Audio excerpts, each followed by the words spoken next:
forgiveness is letting them off the hook. Now, we're talking about forgiveness, and that's something God doesn't place any qualifications on, and Jesus says to 70 times 7, which is more than you're going to keep a list on anyway. 699. Yeah, whatever it comes out to. So forgiveness is one thing, but having said that, we can and we still should hold people accountable. Right. There are some things now. Balance that, because what does Peter say? Love covers a multitude of sins. That's true. So if you find your life in a multitude of turmoil, it is because there are too many things you're trying to hold people accountable for, because love's going to cover a multitude of sins. But now there are some sins that people need to be held accountable for, so it's not letting them off the hook. And sometimes there are actions people do, or lack of action, that they ought to be confronted about, and they ought to own up, and they ought to take responsibility for. So that's a myth to say that forgiveness is letting them off the hook. That's not true.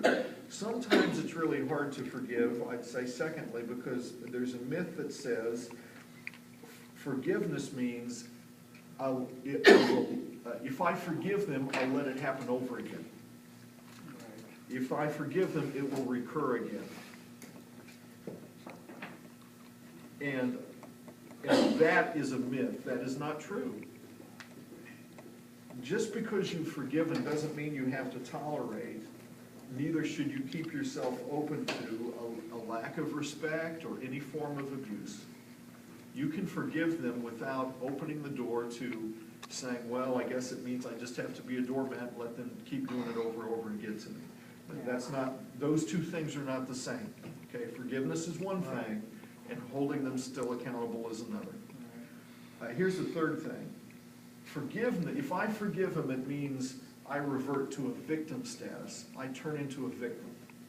And sometimes it's hard for people to forgive because they don't want to see themselves in that status of a victim. They don't want to admit to themselves that they've been victimized.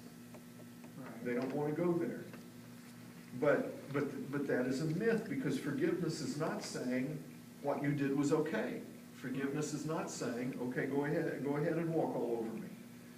But forgiveness is also not playing the martyr. You know, some people, and again, this is part of the secrets of the pastors, okay? A lot of people I will see come into my office, and they enjoy the performance of always having to forgive somebody else because they like being in the position of being the martyr. Right. So it seems like their whole life. Right. And I'm not saying they don't forgive. It's just that they almost look for things to be offended at. Right. That they have to forgive others so that they can stay in the martyr status. Right. If that makes sense. Yeah. So, True. So here's another one. Forgiveness is a myth. Forgiveness means I have to totally reconcile. Oh yeah. That's a myth, because forgiveness and reconciliation are two different things. You can forgive somebody, and what I usually tell people is this. You know, you're here in the same church. Right. You can be friendly without being friends. Right. So you can forgive somebody without having to go back and be their best friend again. Right. It may mean, you know, what they did may mean that you know, reconciliation on a certain level is possible, but maybe not totally to the same level. You know, if you're having somebody babysit your kids and they take advantage of that, well, you can forgive them, but you don't invite them back in to babysit your kids again. You just don't. Okay, so reconciliation doesn't occur to that level that it did before. So those two things are different. Here's another one. Here's another myth. Forgiveness is an event.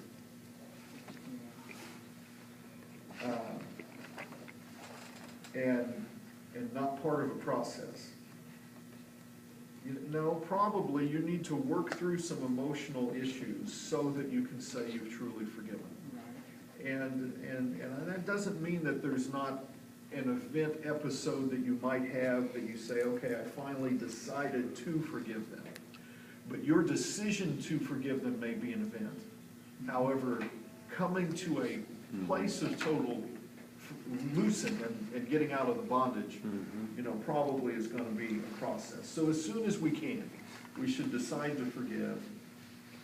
But you know what? It may not happen right away after an ugly divorce, right? We all deal with people that come to us and they need counsel. They're going through a divorce and it's real bad and there's fighting over custody of kids and everything else. And it's tough to say to them, oh, look, no, you ought to just forgive your partner and go on. Right. And yet that partner is trying to get sole custody or X them out of any visitation rights or whatever. You know, it's a process. Right. Here's another myth. Forgiveness is selective. In other words, I can choose the people and things I will be forgiveful over, if that's a word. Yeah, And that's a myth. No, you've got to forgive every time. yes. So you have to forgive every time. On the other hand, if you find yourself constantly forgiving, you need to look at the dance you're doing with that other person that keeps setting you up Right. to constantly forgive, if that makes. Yeah, you gotta set boundaries to get Yeah. away from. Yeah. And you know, if you really do love them, okay, number one, Right. you're gonna forgive them, yes. Right. But number two, if you really love them, you're gonna do the things to help them get help. Right. So that they don't keep attacking you or hurting you or hitting you or whatever the Right. case may be, abusing you. Here's another myth. Forgiving is denying the reality of what happened. And some people, it's hard to forgive because they think that's what forgiveness means. It means I deny the reality of what happened, or I set up a pattern for a repeat offense. No. And that's not, you know, that's a myth. Forgiveness doesn't mean denying the reality. Here's part of what the reality may be. Some people are obnoxious. That's just the reality. yeah. Some people are mean-spirited. Yeah. That is the reality. Some people are apathetic. Some Yeah. people are unreliable. Some people, you know, realistically, what do we have to say? Anybody can change, Right. but the reality is some people never will. Right. And that's on nobody but them. Right. That's They don't right. want Because to they see- have the same access to Right. God you or I have, even if they're not saved yet, they have the Right. same access to get saved. And when they're saved, they got the same access through the Holy Spirit. Right. They got the same Bible, you know, Right. hopefully. They can get the same preaching and teaching, they can make the same decisions, respond the same way, but sometimes people won't. And so what? So here's the bottom line. You gotta change the way you respond to them. They may never change, but you can change the way you respond to them. Right. And quit expecting them to be different, but forgive them. Right. Here's another myth. Forgiveness is based on their actions.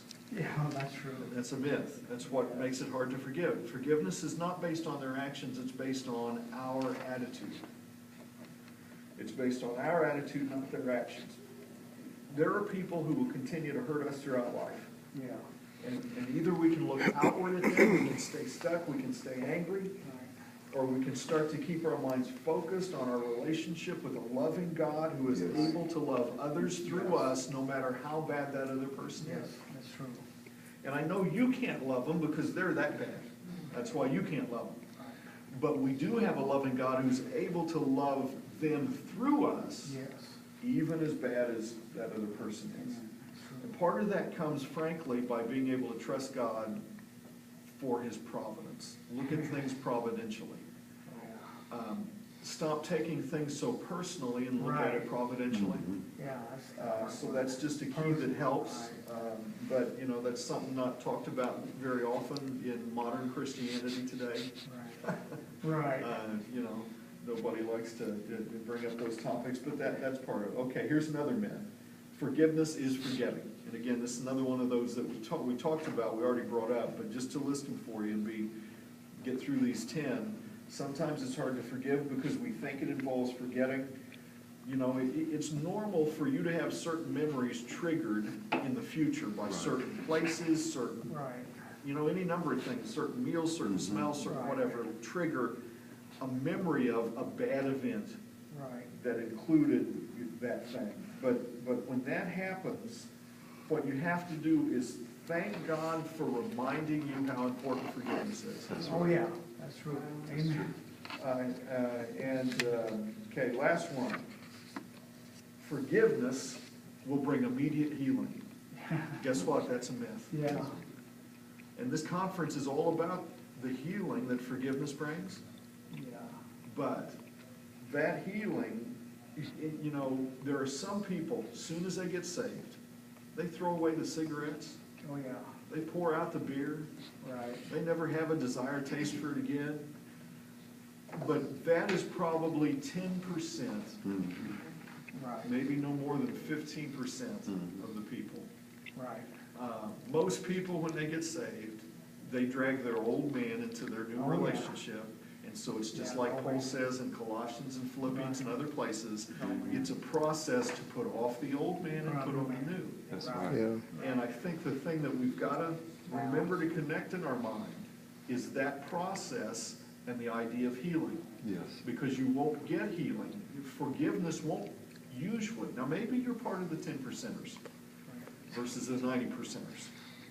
And it does bring immediate healing because it was a crisis event. And here's what I would say. If the thing that hurt you was a crisis event, then maybe a crisis event of forgiveness will heal it. But if the thing that hurt you was a process, then probably the only thing that's going to heal it is a process. And forgiveness will be more of a process than an immediate event. It'll start with a decision on your part, but it has to be followed up with a putting off and a putting on. And emotional healing may not happen immediately after you forgive. But it will happen if you walk this path of this parable here in Matthew chapter 18. So I think as human beings, we've always had a problem with forgiving somebody else who's wronged us. Because number one, Satan is a liar and a murderer and the Yes, father he of is. both. very much. And he very wants to alive. get us as involved in that as he can get us. Well, you know that's right. And he relishes that opportunity to use our flesh Right. and fuel our hatred and all of Oh, that. yes. Secondly, it's not natural to us. Since we were born in sin, it's not natural to us to forgive. That's true. Forgiveness is one of those things that you have to concentrate on as part of the new nature. Right. And when you concentrate on the new nature long enough, then it will become second nature. So last thing, and then we got just 2 or 3 minutes left, so our time's about up.